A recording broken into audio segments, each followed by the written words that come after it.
అదృష్టం అడ్డం తిరిగితే అరటికాయ తిన్నా పన్ను విరుగుద్ది అనే సామెత వినే ఉంటారు. పంజాబ్లోని ఓ వ్యక్తి పరిస్థితి అలాగే అనిపిస్తోంది. ఒకటి కాదు, రెండు కాదు, ఏకంగా 11 కోట్ల బంపర్ లాటరీని గెలిచిన ఆ వ్యక్తి ఎవరికీ కనిపించకుండా పోయాడు. పంజాబ్లోని బటిండాలో ఈ ఘటన జరిగింది. మరో 25 రోజుల్లో విజేత ఆచూకీ గనక తెలియకపోతే ఆ లాటరీ మొత్తాన్ని ప్రభుత్వ ఖజానా జమ అవుతుందని అధికారులు తెలిపారు. దీపావళి సందర్భంగా విడుదల చేసిన బంపర్ స్టిక్కర్లలో విజేతకు 11 కోట్ల రూపాయలు దక్కుతాయి. రతన్ లాటరీ డిస్ట్రిబ్యూషన్ నుంచి కొనుగోలు చేసిన ఓ వ్యక్తికి ఈసారి అదృష్టం కలిసి వచ్చింది. దీంతో వందల మంది డబ్బులు వాయిద్యాలతో విజేతను అభినందించాలని రతన్ లాటరీ షాపునకు తరలి వెళ్లారు. కానీ విజేత మాత్రం ఇప్పటి వరకు రాలేదు.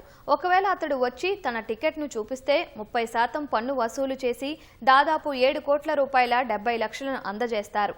25 రోజులు దాటిన తర్వాత విజేత వచ్చినా ఎలాంటి ఉపయోగం ఉండదని లాటరీ డిస్ట్రిబ్యూటర్ తెలిపారు.